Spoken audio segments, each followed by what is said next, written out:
दूसरी बात, अब ये कह रहे हैं कि 2027 में किस पार्टी के प्रत्याशी को विधायक बनाना चाहते हैं? समाजवादी पार्टी को कह रहे हैं 42%। तो 42% आप समाजवादी पार्टी को कह रहे हैं, भाजपा को कह रहे हैं 28%, लोकदल को कह रहे हैं 28%, भाजपा को कह रहे हैं 26%, 4% कह रहे हैं बहुजन समाज पार्टी को। अभी आप बताइए, वहां विधानसभा का चुनाव बाई इलेक्शन हुआ, बहुजन समाज पार्टी के प्रत्याशी को 2000 वोट मिली, आजाद समाज पार्टी के प्रत्याशी को 20,000 वोट मिली, ऑल इंडिया मजलिस इत्तेहादुल मुस्लिमीन के प्रत्याशी को 17,000 वोट मिली। 4% वाला आपके पास जो है बहुजन समाज पार्टी है। 20,000 वोट पाने वाला, 17,000 वोट पाने वाला आपकी फिगर में ही नहीं है। तो फैक्चुअली कहा आपने उसका विकल्प नहीं रखा, क्यों नहीं रखा विकल्प? आप फैक्चुअली गलत हुए। फैक्चुअली 40,000 वोट नहीं आप कंसिडर कर रहे जो पढ़ रही हैं। 40,000 वोट आप कंसिडर नहीं कर रहे, तो इसका मतलब आपने 40,000 को तो चर्चा से ही बाहर कर दिया। तो पूरी विधानसभा में 3 लाख वोटर है, तो 40,000 आपने यानी हम 2,60,000 का सर्वे कर रहे, तो आपका सैंपल भी गलत है। फैक्चुअली ये भी गलत। अब ये कह रहे हैं समाजवादी पार्टी से कौन सा उम्मीदवार जनता की पहली पसंद हो सकता है। मैं एक विधानसभा आपको बता रहा हूं, फिर मैं आपको एक दूसरी विधानसभा बताऊंगा, फिर मैं आपको एक तीसरी विधानसभा बताऊंगा, जिससे प्रूव हो जाएगा कि ये सर्वे जो है पूरी तरह से ग्राउंडेड नहीं है। समाजवादी पार्टी से कौन सा उम्मीदवार जनता की पहली पसंद है? हाजी मूसा 32%, कादिर राणा 15%, अजीम जैदी 15%, अजय चेयरमैन 12%, अन्य इसमें कई उम्मीदवार 26%। पहली बात तो ये है, ये 4 लोगों के नाम जो इन्होंने दिए हैं, आप स्टाम्प पेपर मंगवाइए, मैं लिख कर देता हूं। चारों में से एक भी समाजवादी पार्टी का उम्मीदवार नहीं है, एक नहीं लड़ेगा इनमें से चुनाव। हाजी मूसा नहीं लड़ेंगे, कादिर राणा नहीं लड़ेंगे, अजीम जैदी अच्छा युवा है मगर कम उम्र का युवा है, मेहनत कर रहा है, क्षेत्र में घूम रहा है, मगर टिकट नहीं होगा इस बार। अजय चेयरमैन, ये कौन नाम है, इनको कौन जानता है? तो ये समाजवादी पार्टी में अजय चेयरमैन की कोई एक्टिविटी हम लोग अब तक नोटिफाई नहीं कर पाए। इनको इनकी पहचान दिलाने के लिए इनके नाम के आगे चेयरमैन लिखा गया। जैसे कादिर राणा है, वो उनकी एक पहचान है, तो कादिर राणा नाम आइडेंटिफाई हो गया, अच्छा ठीक है वो है। प्रमोद त्यागी नाम होता, ठीक है वो है। राजपाल सैनी नाम होता तो वो है। अब मैं आपको 4 प्रत्याशी बता रहा हूं, जो जिनमें से 4 में से एक यहां चुनाव लड़ेगा समाजवादी पार्टी से, मोस्ट प्रोबेबली। राजपाल सैनी के बेटे शिवान सैनी लड़ सकते हैं चुनाव यहाँ। सैनी कम्युनिटी का व्यक्ति यहाँ चुनाव लड़ सकता है, गुर्जर कम्युनिटी का व्यक्ति यहाँ चुनाव लड़ सकता है, 2 हो गए। मोस्ट प्रोबेबली मुस्लिम के यहाँ चुनाव लड़ने की संभावना कम है उनमें से। तो ये जो 4 लोग चुनाव लड़ेंगे, उन चारों में से तो उन्होंने एक का भी नाम नहीं लिखा। कादिर राणा का तो चुनाव लड़ने का बनता नहीं है, उनके तो बेटे की वाइफ सुंबुल राणा चुनाव लड़ी थी, और अखिलेश यादव अगर कादिर राणा के परिवार से किसी को लड़ाना भी चाहेंगे तो फिर से सुंबुल राणा को लड़ाएंगे, क्योंकि जो सिंपैथी मिलेगी वो सुंबुल राणा को मिलेगी। कादिर राणा तो है ही नहीं चुनाव में, तो ये क्या आप लिख रहे हैं? फैक्चुअली गलत है पूरी तरह से। यानी आप 4 प्रत्याशी जिनका नाम दे रहे हैं, चारों में से एक भी प्रत्याशी नहीं है। आप कह रहे जनता की पसंद उम्मीदवार ये बनेंगे। हाजी मूसा जो है यहाँ ओखला में रहते हैं, वो कभी कभार जो है उनका मन करता है तो उधर चले जाते हैं। बहुत उनका जिला पंचायत सदस्य एक बार बन गए थे, समाज में बहुत ज्यादा उनका प्रभाव है नहीं। जिस झोजा बिरादरी से वो आते हैं, उस झोजा बिरादरी का प्रत्याशी को आजाद समाज पार्टी लड़ाएगी।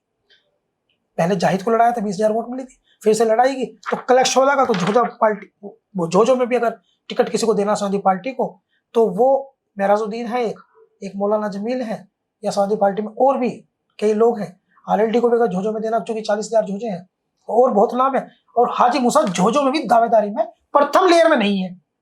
यहाँ इनको ये बता रहे हैं कि इनको, तो ये पूरा चारों नाम जो है, ये चारों नाम फैक्चुअली सही नहीं है।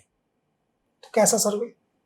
आप एक उम्मीदवार का नाम सही नहीं दे पा रहे, सही नहीं है। दूसरी बात, अब हम और थोड़ा आगे बढ़ते हैं।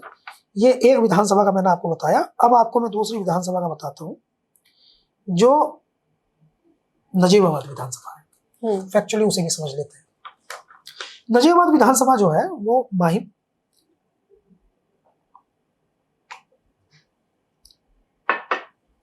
उत्तर प्रदेश की सबसे बड़ी मुस्लिम आबादी वाली विधानसभा में से एक है। ये नगीना लोकसभा का हिस्सा है। नगीना लोकसभा का हिस्सा होने का मतलब ये है कि चंद्रशेखर आजाद यहां से सांसद है।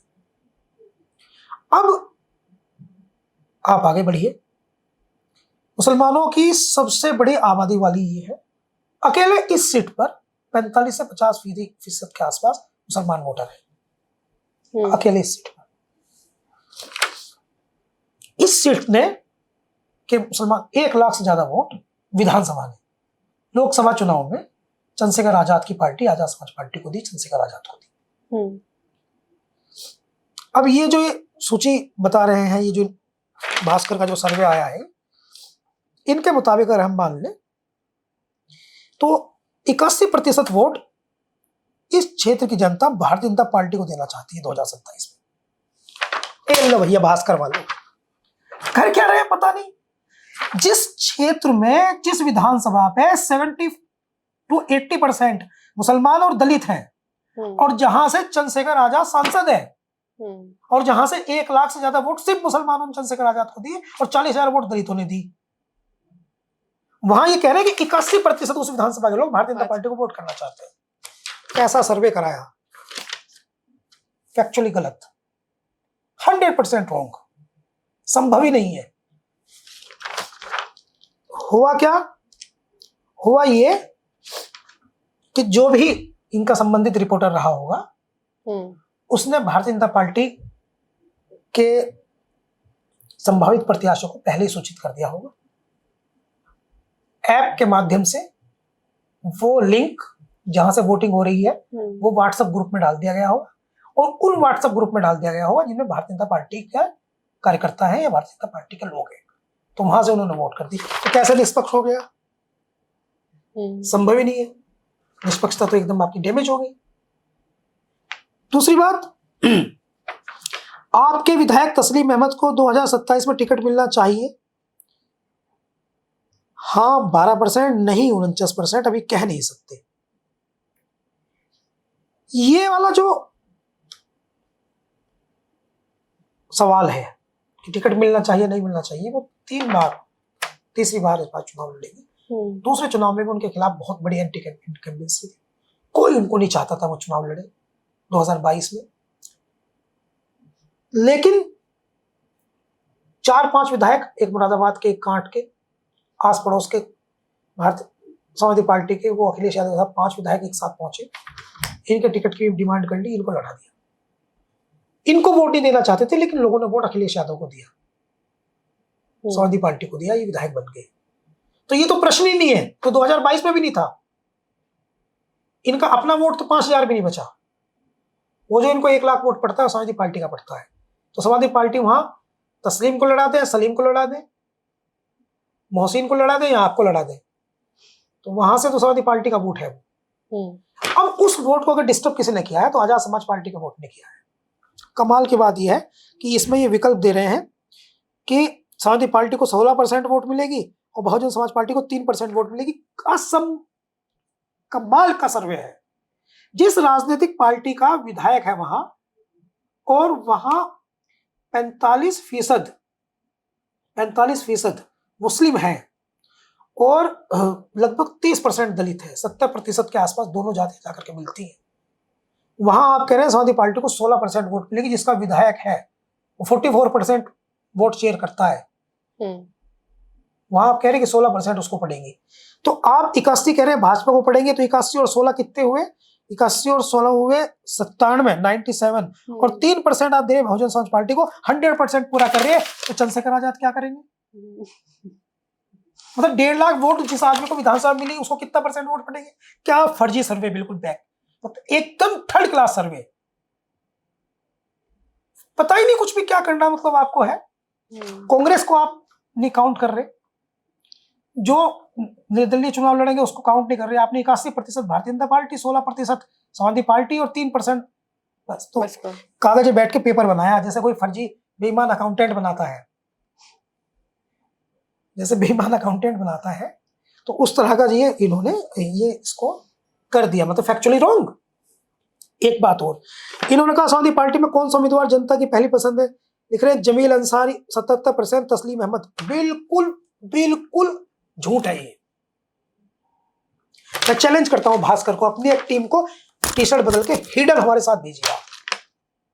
और दिन भर में जहां भी आप जाएंगे हम आपके पीछे पीछे चलेंगे, हमारी टीम आपके पीछे पीछे चलेगी, और जहां जहां भी जाएंगे 100 लोगों का टारगेट बनाइए, 100 लोगों का। 77 लोग कह रहे हैं कि तस्लीम अहमद को पसंद करें, सिर्फ मुस्लिम आबादी की बात कर रहा हूं, ये संख्या 7% रह जाएगी। 7, कुल 7।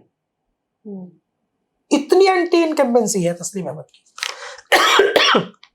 इस समय वहां इंजीनियर मुअज्जम जो नजीबात का चेयरमैन है, और सबसे ज्यादा जो नजीबात में चुनाव जीतने का, विधानसभा चुनाव जीतने का सबसे बड़ा दावेदार कोई है तो खुर्शीद मंसूरी नाम का एक शख्स है, जो पास का एक कस्बा है साहन, उससे 2 टर्म का चेयरमैन है, इस बार तीसरी बार चेयरमैन है। आजाद समाज पार्टी का मंडल प्रभारी है, और चंद्रशेखर संभवतः उसको वो नजीबात चुनाव लड़ाना चाहते हैं। ये उनको 1% वोट नहीं दे रहे। फैक्चुअली देखिए कितनी गलत बात है, यानी ग्राउंडेड नहीं है। अब एक और में 2 विधानसभा मैंने बता दी, फैक्चुअली आपको बता दिया, दोनों में इनका बिल्कुल सर्वे फेक है, एकदम बेसलेस है। तीसरी विधानसभा में आपको बताता हूं, वो है सहारनपुर देहात विधानसभा। ये है यहां से सहारनपुर देहात विधानसभा से आशू मलिक जो है वो समाजवादी पार्टी के विधायक है। तो इनकी पोजीशन ये है कि इनका प्रश्न है कि आपके विधायक आशू मलिक को 2027 में टिकट मिलना चाहिए। तो हाँ कह रहे हैं 44%, नहीं कह रहे हैं 50%, कह नहीं सकते 6%। हाँ, तो ये बड़ा बैलेंस सवाल है, और इसमें जो ये आया है कि 44% हाँ 50% ना, ये 3 लोगों से पूछा गया, ये क्लियरिफाई नहीं है। क्या आपने समाजवादी पार्टी के वोटर से पूछा, या आपने भाजपा के वोटर से पूछा, या आपने कलेक्टिव वोटर से पूछा, या आपने बसपा के वोटर से पूछा, क्योंकि वहां बसपा का भी वोटर है उस विधानसभा सीट पर, वहां बसपा का भी वोटर है उस विधानसभा सीट पर, या आपने ओवरऑल पूछा कौन चाहता है। अब ये इसमें कंट्राडिक्शन क्या है? कंट्राडिक्शन ये है कि मैं भारतीय जनता पार्टी का वोटर हूं, मेरे से पूछा गया कि आशू मलिक को टिकट मिलना चाहिए या नहीं मिलना चाहिए, तो मैंने समझा इनका लड़ना मेरे लिए हितकर है या अहितकर नहीं है। तो अगर मुझे ऐसा लगा कि इनका लड़ना जो है मेरी पार्टी के लिए अच्छा है, तो मैं कहूंगा कि मिलना चाहिए। तो मैं वोटर तो हूं नहीं, समाजवादी पार्टी का तो भाजपा वोटर हूं, तो इसलिए इसमें क्लैरिटी नहीं है, एक कंफ्यूजन पैदा करता है। किससे पूछा आपने? आप ऐप में पूछ रहे हैं, क्या आप ये स्पष्ट करें कि आपने सपा के लोगों से पूछा, या ये स्पष्ट करें कि आपने भाजपा के लोगों से पूछा। अगर आपने भाजपा के लोगों से पूछा तो वो तो चाहते हैं ना कि कमजोर से कमजोर प्रत्याशी उनके सामने आए, वो तो चाहते हैं कि कमजोर प्रत्याशी लड़े। और अगर आपने सपा वालों से पूछा तो एक क्लैरिटी होनी चाहिए कि आपने किन लोग, तो इसलिए इस प्रश्न का और इस उत्तर का कोई आधार नहीं है। बेसलेस प्रश्न, बेसलेस उत्तर, ये आधारहीन है। तीसरा, 2027 में किस पार्टी के प्रत्याशी को विधायक बनाना चाहते हैं? 47% कह रहे हैं समाजवादी पार्टी के, भाजपा कह रहे हैं 41%, कांग्रेस कह रहे हैं 3%, बहुजन समाज पार्टी कह रहे हैं 4%। इसी विधानसभा में इससे पिछली बार कांग्रेस का विधायक था वहां 2017 में। कांग्रेस जो है वो उनका सांसद है इसी लोकसभा में, इमरान मसूद। और सहारनपुर देहात जो विधानसभा है वो इमरान मसूद की सबसे ताकतवर विधानसभा है। इमरान मसूद जो है उनकी सबसे ताकतवर विधानसभा है नकुड़, सहारनपुर शहर, सहारनपुर देहात, बेहट और गंगो कैराना में है सहारनपुर में। इनके दम पर वो उछलते हैं, यहां मेरा वोटर है। इमरान मसूद नेता, जब राहुल गांधी चुनाव हार गए, सोनिया गांधी मुश्किल से चुनाव जीती, उस समय इमरान मसूद जो है सहारनपुर में 2 लाख से ज्यादा वोट लेके जा रहे हैं कांग्रेस पे लड़ करके। जब सपा और बसपा मिलकर चुनाव लड़ रही है तो वो सहारनपुर देहात से 50,000 का आंकड़ा के आसपास वोट पा जाते हैं। यहाँ कह रही है, कांग्रेस का सर्वे कह रहा है कि नहीं, उनको जो है वो 8% वोट पड़ेगी। सर्वे में कह रहे हैं कि उनको 8% वोट पड़ेगी। कैसे? फैक्चुअली गलत है, संभव ही नहीं है, संभव ही नहीं है। समाजवादी पार्टी और कांग्रेस, फिर इसमें समाजवादी पार्टी और कांग्रेस मिलकर के साथ में चुनाव लड़ते हैं, जैसे कि लड़े 2022 में। 2022 में तो कांग्रेस नहीं लड़ी थी चुनाव लड़ करके, साथ में अलग लड़ी थी। तो अगर इस बार मिलकर के चुनाव लड़ते हैं तो कांग्रेस तो चर्चा में ही नहीं है, फिर समाजवादी पार्टी चर्चा में है। भारतीय जनता पार्टी को 40% मिलेगा वोट, भारतीय जनता पार्टी को जैसे 40 मिलेगा। इस बार जगपाल सिंह चुनाव लड़े थे भारतीय जनता पार्टी की तरफ से और अजब सिंह लड़े थे बसपा से। अजब सिंह बहुत अच्छी वोट ले गए, बसपा का बहुत मजबूत वोटर है इस सीट पर, जाटव बसपा का बहुत मजबूत वोटर है। तो फैक्चुअली ये प्रश्न भी गलत और जवाब भी गलत। आप फैक्चुअली सवाल ही ठीक नहीं उठा पा रहे। जिन सवालों का आप चुनाव कर रहे हैं वो भी गलत और जो जवाब है वो भी गलत। यहां इसलिए गलत है, इसलिए अब इसमें एक है समाजवादी पार्टी का कौन सा उम्मीदवार जनता की पहली पसंद है, आशु मलिक। अब इसमें इन्होंने कुछ नाम लिखे हैं चौधरी अब्दुल वाहिद, रूही अंजुम, चौधरी अब्दुल गफूर। तो इन्होंने चौधरी अब्दुल गफूर को 0% वोट दिया, चौधरी अब्दुल वाहिद को 2%, रूही अंजुम को 2%। रूही अंजुम यहाँ से टिकट मांग जरूरी है, समाजवादी पार्टी के कई लोग हैं यहाँ। चौधरी अब्दुल वाहिद तो यहाँ टिकट भी नहीं मांग रहे, तो नकुड़ मांग रहे हैं, आजकल बीमार है, जिलाध्यक्ष है, बहुत अधिक संभावना है नहीं उनकी। तो जिन लोगों का नाम इस सूची में लिया गया है, चौधरी अब्दुल वाहिद को आप देखो तो ये अलग टिकट कैसे मांग सकते हैं, ये तो अक्सर आशु मलिक की गाड़ी में ही बैठे हुए दिखाई देते हैं, आशु मलिक के साथ ही दिखाई देते हैं, तो अलग टिकट का प्रश्न नहीं है। अब्दुल गफूर, इनको 0% बता रहे हैं, जबकि ये कहते हैं कि मैं 30 साल से समाजवादी पार्टी की राजनीति इस क्षेत्र में रहकर कर रहा हूँ, इस विधानसभा क्षेत्र में। ये भी आजकल आशु मलिक के आसपास ही दिखाई देते हैं। यानी जिन रूही अंजुम, इनकी बहुत बड़ी पॉलिटिकल हैसियत कुछ है नहीं, महिला है, एक नेता है, बस वो टिकट मांग सकती है। मांगने के लिए तो समाजवादी पार्टी है या भारतीय जनता पार्टी कोई भी टिकट मांग ले, लेकिन हैसियत इनकी इतनी नहीं है कि ये सामपुर देहात में आशु मलिक को चैलेंज करके टिकट ले। टिकट वाली बात यह है कि आशु मलिक वहां टिकट के प्रमुख दावेदार है, सिटिंग विधायक है। आगे हम चले तो इन्होंने कहा कि भाजपा से कौन सा उम्मीदवार जनता की पहले पसंद है, ये कह रहे जय राम या गौतम। दूसरा बता रहे चौधरी अजीत सिंह, तीसरा कह रहे हैं जगपाल को कह रहे 15%, जयराम गौतम को कह रहे 49%। जगपाल उस व्यक्ति का नाम है जिसने मायावती जब मुख्यमंत्री थी अपनी सीट छोड़ दी थी, उनकी सीट से जाकर मायावती ने चुनाव लड़ा था। हरोड़ा विधानसभा पहले इसका नाम था, कई बार विधायक रही। पिछली बार बसपा नहीं, चुनाव से पहले भाजपा से चुनाव लड़ा, चुनाव से पहले भाजपा में शामिल हो गई थी, भाजपा के टिकट पर चुनाव लड़ा, बसपा ने अजब सिंह को लड़ा दिया, वोटों का बंटवारा हो गया, ये नहीं जीत पाए, आशु मलिक जीत गए। बहुत बड़ा योगदान आशु मलिक की जीत में बसपा के प्रत्याशी का भी है, अजब सिंह का। ये फैक्ट इनके पास कहीं नहीं है। सोनू पठान कौन है, 57% वोट उसको दे रहे हैं। कांग्रेस का कौन सा उम्मीदवार जनता की पहली पसंद है, शाहनवाज खान जो एमएलसी है उसको 25% दे रहे, जो वहां चुनाव लड़ना चाहते हैं। फैक्चुअली गलत है।